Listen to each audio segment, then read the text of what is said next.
original question, right? Why is the tea kettle boiling?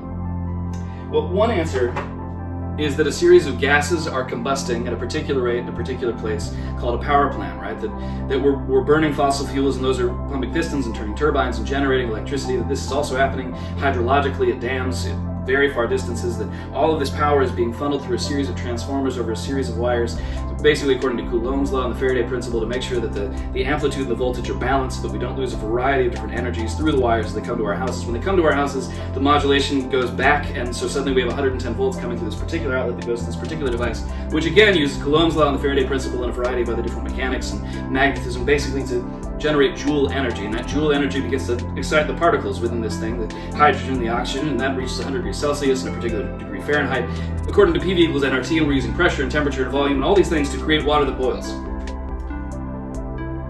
And another answer is that I wanted tea.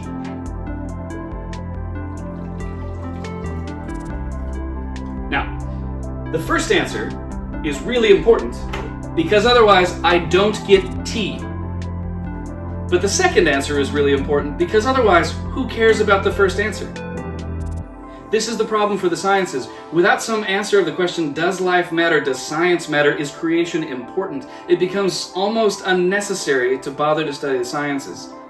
If my brain is explicable through a series of natural processes, then why would I care about studying those processes? Who cares about the world? It's not interesting, it just is.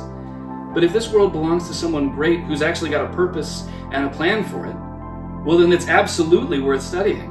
And so we can't lose sight of the purpose and the plan, and we also can't imagine that just because I want tea, right, that I don't have to bother thinking about these other things. Science and faith work together at their best. They actually produce delicious results. Again, wine that makes the heart glad, oil that makes the face shine, bread that feeds our souls and our bodies.